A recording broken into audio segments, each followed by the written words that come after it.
Hey guys, or guy, whoever. Don't know how many really people's watching. I noticed for what my last night's video, I think I had one comment on it, so I know there's a few more watching. But anyway, guys, today is what is today? Wednesday, August 10th, I believe. Yeah, I believe today's the 10th. Anyway, that's what we're going right now. Makes it day 222 on our project Survey more. So anyway, guys, yeah, it's good to be here, and you couple guys that are left still watching. I appreciate you being here. I really do. Let's see.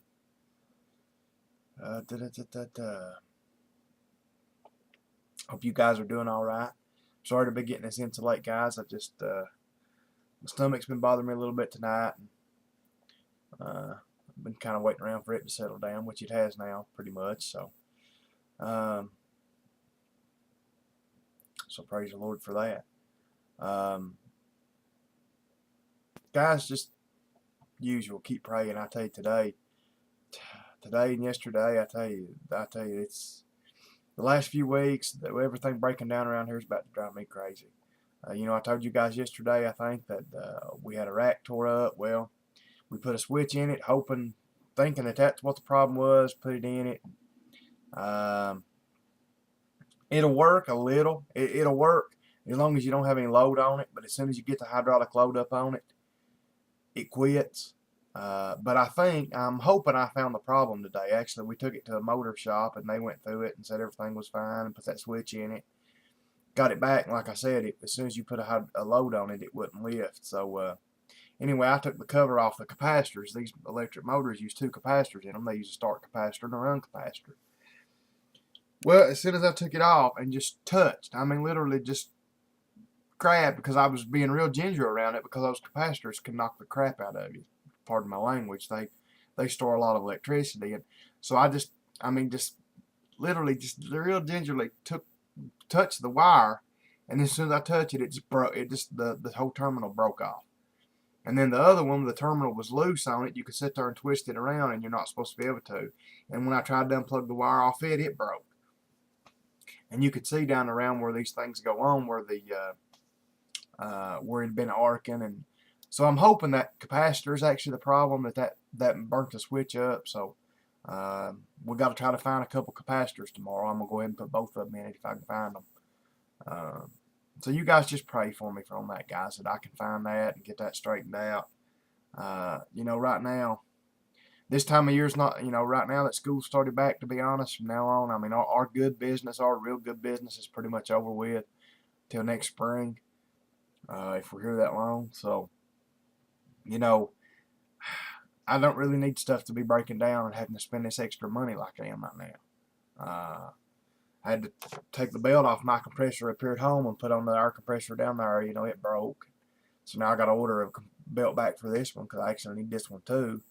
But anyway, we're still surviving, guys. So just keep praying for me. Like I mentioned to you guys, I think the other night, can't get anybody to pay me right now. I've got more people owe me money.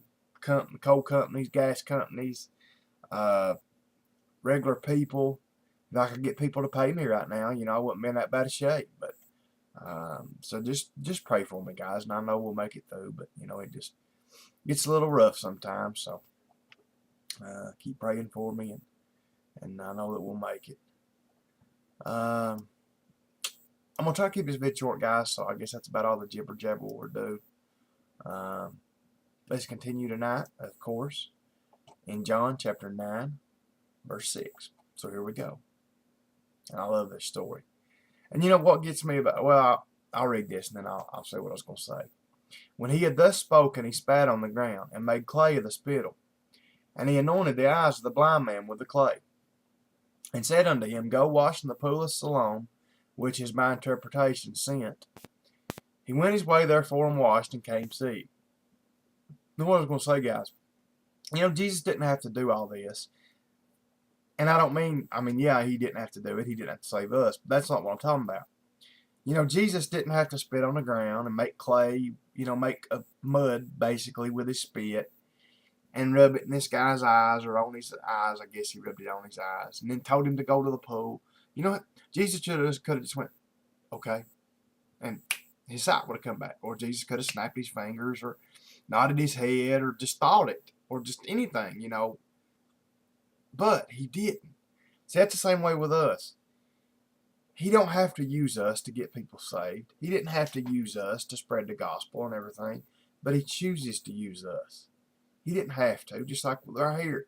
He didn't have to make this clay. He didn't have to tell this guy to go do a certain thing, but he did. For number one, he wanted to see this guy's obedience. And he just chooses to do these things. The neighbors, therefore, and they which before had seen him that he was blind, said, Is not this he that sat and begged? Some said, This is he. Others said, He is like him. But he said, I am he. Therefore said they unto him, How were thine eyes opened? He answered and said, A man that is called Jesus made clay and anointed my eyes, and said unto me, Go to the pool of Siloam and wash. And I went and washed, and I received sight. Then said they unto him, Where is he? He said, I know not. They brought to the Pharisees him that aforetime was blind. And it was the Sabbath day when Jesus made the clay and opened his eyes. Oh, we can see trouble stirring now, can't we? Then again the Pharisees also asked him how he had received his sight. He said unto them, He put clay upon my eyes, and I washed, and do see. Therefore said some of the Pharisees, This man is not of God, because he keepeth not the Sabbath day. Others said, How can a man that is a sinner do such miracles? And there was a division among them. So anyway, guys, there's 10 verses. We'll finish tomorrow. I just love this story, this guy that received his sight. And instead of them being happy about this guy being able to see, they were just looking for something to drag the devil down. And to drag the devil down.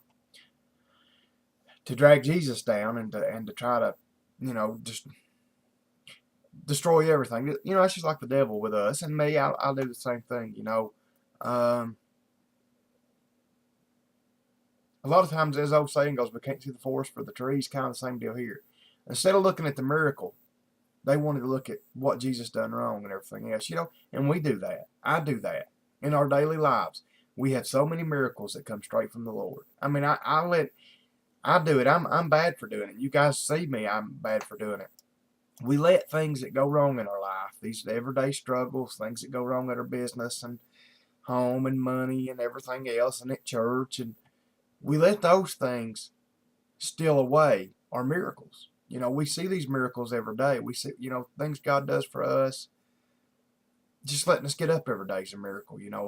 Seeing a blue sky is a miracle. Seeing it rain is a miracle. I mean, everything. The Lord takes care of us so much every day.